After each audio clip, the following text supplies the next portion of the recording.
In this video, I'm going to show you how to fix error VAN9006.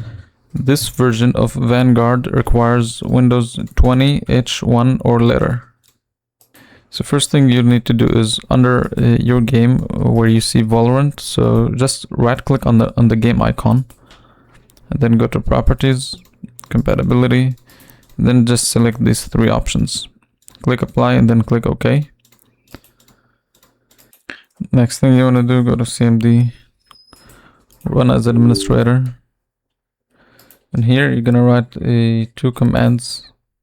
So the first one, dism space /online /cleanup image restore health, and then press enter.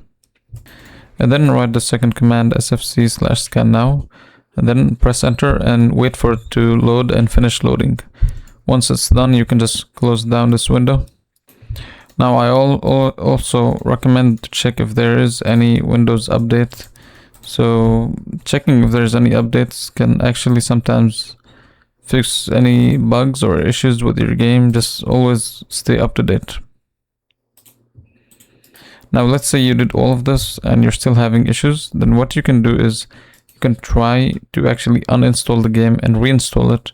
So you can either do this from the control panel here and just find the game from this list and just uninstall, or you can go to Ubisoft Connect and just uninstall it from there.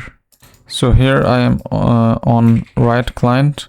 So I have Valorant installed on Riot Client, and if you go here and find your game Valorant from here, you can just uninstall it from this place if you want, or you can, like I said, go to control panel and install it from there. After uninstalling it, just go back and reinstall it, and hopefully this fixes your error.